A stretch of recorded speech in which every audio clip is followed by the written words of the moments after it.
نستقبل سماحة الشيخ التوحيد بصلوات عالية على محمد وآل محمد. اللهم صل على محمد وآل محمد بسلامته وتوفيقه وصحته إن شاء الله. ارفعوا أصواتكم ثانية بالصلاة على محمد وآل محمد. اللهم صل على محمد وآل محمد. نجعلها ثالثة لتعجيل فرج مولانا صاحب العصر والزمان بأعلى أصواتكم. اللهم صل على محمد وآل محمد. بسم الله الرحمن الرحيم. والحمد لله رب العالمين بارئ الخلائق أجمعين باعث الأنبياء والمرسلين، ثم الصلاة والسلام على أشرف الأنبياء وسيد المرسلين حبيب إله العالمين المصطفى أبي القاسم محمد. اللهم صل على محمد وآل محمد وعلى آله الطيبين الطاهرين المعصومين المنتجبين الذين أذهب الله عنهم الرجس وطهرهم تطهيرا. أما بعد، فقد قال الله تبارك وتعالى في كتابه المجيد وقرآنه الحميد وقوله الحق: أعوذ بالله من الشيطان الرجيم، بسم الله الرحمن الرحيم. ويسألونك عن ذي القرنين قل سأتلو عليكم منه ذكرا. إنا مكنا له في الأرض وآتيناه من كل شيء سببا فأتبع سببا. صدق الله العلي العظيم. صلوا على محمد وآل محمد. اللهم صل على محمد وآل محمد. I'm kind of caught between a rock and a hard place, as they say. A lot of people asking for Arabic, and I think these are the seniors and the influential figures in this crowd. And also a lot of people asking for English.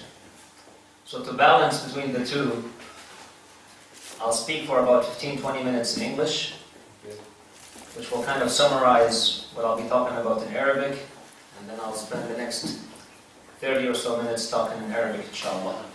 In doing so, hopefully, everyone will be happy, although it's impossible to please everybody. As I mentioned last night, the first part of this lecture series shall continue for the next, inshallah, 10 or so days. We'll be talking about this figure that the Quran refers to as Dhul Qarnayn. In the last few verses of Surah Al-Kahf, Allah subhanahu wa ta'ala mentions this individual. Not much is given about himself, as what is even his name, what were some of his attributes, but rather a mention is made of 3 journeys that he made. And very briefly, the Quran talks about those 3 journeys. But within these 3 journeys, a lot of lessons are learnt, and a lot of lessons are discussed. First of all, the Quran, this holy book that Allah subhanahu wa ta'ala has blessed us with, contains a lot of stories. Unlike, however, the fantasies that children read, these stories have lessons. I'm wondering here, how many of, especially I see some youths here, how many of you kind of came across Harry Potter? Any of you have some here? Anybody who's read those books? Have anyone? These books are like gigantic. Have you seen those Harry Potter books? They're huge. You know, if you drop it on your foot, you can actually hurt your foot with it. It's giant, these things. But a lot of youths continue to read them, and books like them. Now, of course, I'm not saying that don't read these books. If you're learning about them, or if you're reading them to improve maybe your English, or to enhance your literature, there's nothing wrong with this. However, the Quran, its stories vary in the sense that they carry some lessons. And these lessons are not just fantasies, they're real. You're dealing with people like yourself and myself. People who are real, not imaginatory. People who, even though the Quran talks about them in a particular context, you can actually apply the same context in this day and age, and you'll find it fits exactly right. And that's the beauty of the Quran. A man came to the sixth Imam, As-Sadiq alayhi salam, and he said, Ya ibn Rasulillah, why is it that when we read the Quran, we feel as if it is revealed for our day? Even though during the time of Imam As-Sadiq alayhi salam, the Quran is over a century old now. Yet, despite it being a century old, we feel that it was revealed for our day. And in fact, I could stretch it even further and say that 1400 years later, we still feel that the Quran is still revealed and relevant to our day and age. It's not like it's talking about something from 1400 years ago, but rather its stories, its contexts are very similar to what we experience even in this day and age. When you come across people, for example, like the story of Talut and Jalut, how people were complaining from some suffering, and they were requesting and praying and asking their prophet, let's say, for salvation, for solution, for help. And the prophet tells them, well, if God sends you some help, will you listen? Will you obey? Will you follow it? But they said, of course, why wouldn't we? We're suffering. I mean, obviously we'll do so. And then Allah sends this individual. But guess what? Do they actually follow him? No, they don't. Now, what is the reason? Their justification is that, why did Allah choose this guy? He doesn't have money, nor does he come from a famous tribe. He's not a very well-known figure. Socially speaking, he's not that acceptable. So why would Allah choose him? Now that kind of logic, we hear it in this day and age. We experience it in this day and age. We can take it into a larger context, into a much more bigger context. Today, for example, you find these major corporations, they're the ones who are running the whole show. Major corporations, especially at the time of elections, play big roles. Now, what happens if you have a figure who doesn't really go along with these major corporations? He will not be very successful because he has no power. With the backing of these major corporations, you will get the power. In other words, money equals power. You have no money, you have no power. Now this is in a grand scale. If we go to a smaller scale, even in some small domestic affairs, people usually give value to an individual who has wealth over an individual who has no wealth. That's the way people are, human nature. So even though the story of Talut and Jalut may appear to be from many centuries ago, their idea is quite relevant in this day and age. And in fact, we find it being echoed throughout history.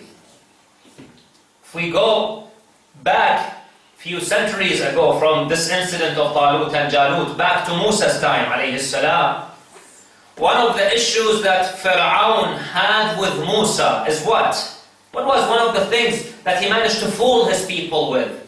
He told them, listen guys, who owns Egypt? I do.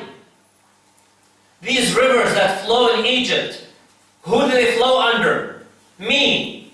Who owns the palaces? Me. Who's got the army? Me. But look at this guy. He doesn't own anything. That's why he uses the logic of wealth. فَلَوْلَا أُلْقِيَ عَلَيْهِ أَسْوِرَةٌ مِّن ذَهَبٍ. If Allah had given him some gold, then maybe we can talk to this guy. But look at him.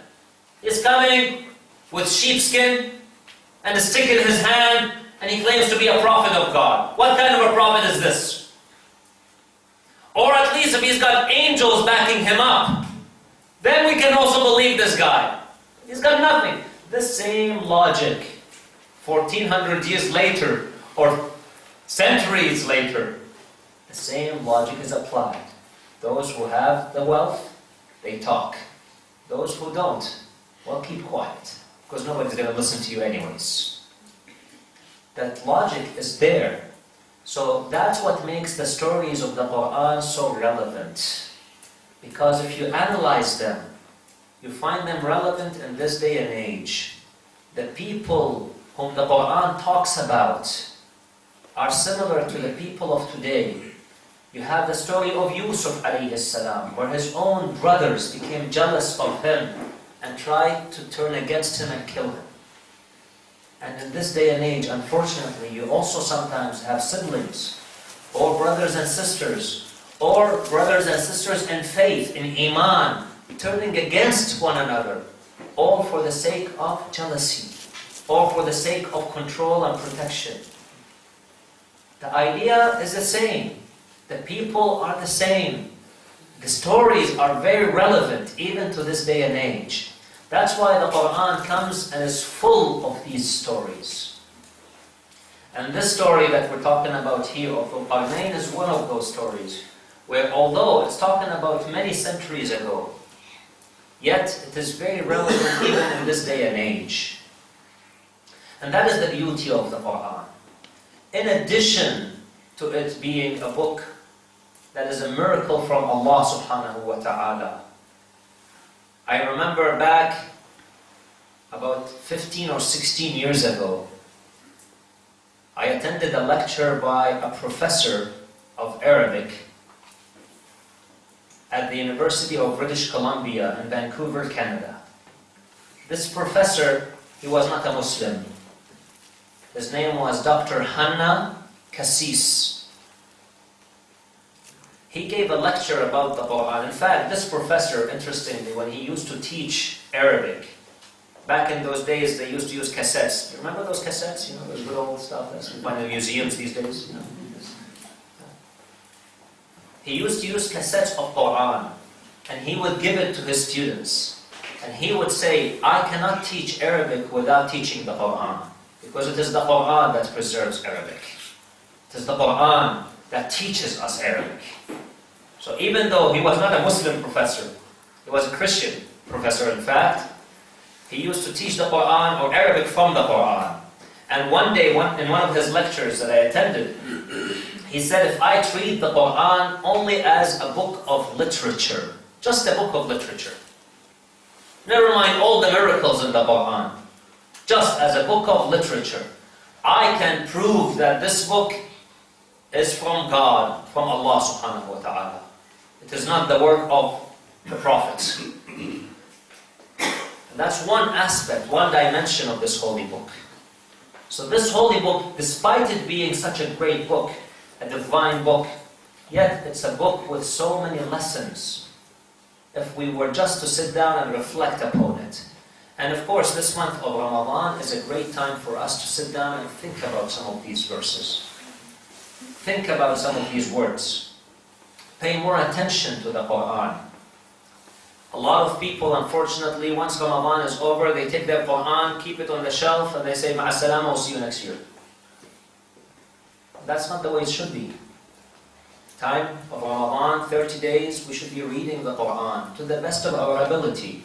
Now some people will tell me, my Arabic is not that great. I say, that's no problem. Try to read whatever you can. 1 page of the Quran, half a page of the Quran. But try to get yourself familiarized with the Quran. Don't just leave it aside. The fact that your Arabic is not that great is not an excuse. I have a friend of mine who actually was a Hindu. He became a Muslim at the age of 16. By the age of 18, became a Shia. And he studied Arabic.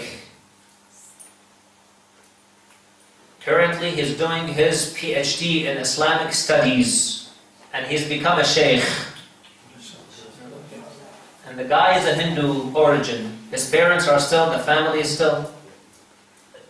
If he could learn, anyone can learn.